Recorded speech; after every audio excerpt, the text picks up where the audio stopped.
Let's evaluate 7/12 minus 6/13.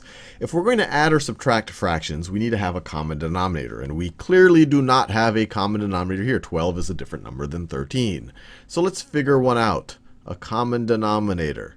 Well, the common denominator, the best one to pick is the least common multiple of 12 and 13. And since 12 and 13 don't share any factors, their least common multiple is really just going to be the product of 12 and 13. So it's going to be 12 times 13. It's going to be 12 times 13. And we'll figure out what that is in a second.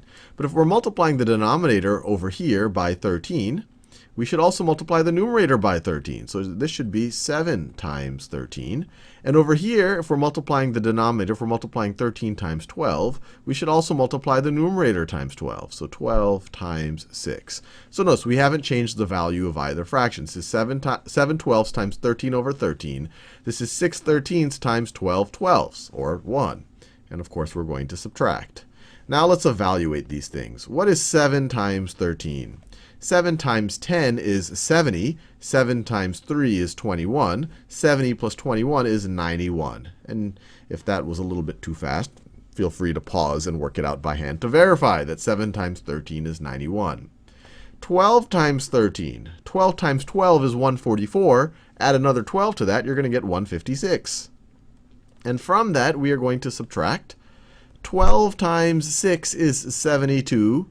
12 times 6 is 72. And 12 times 13, we already figured it out, is 156. Is 156. And so this is going to be something over 156. It's going to be 91.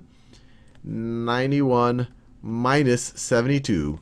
Minus 72 over 156. If this was 92 minus 72, it would be 20. This is 1 less than that, so it's going to be 19. So it's going to equal 19 over 156. And I think we're done. There aren't any common factors between 19 and 156. 19 is in fact prime, so we're done. This is equal to 19 156ths.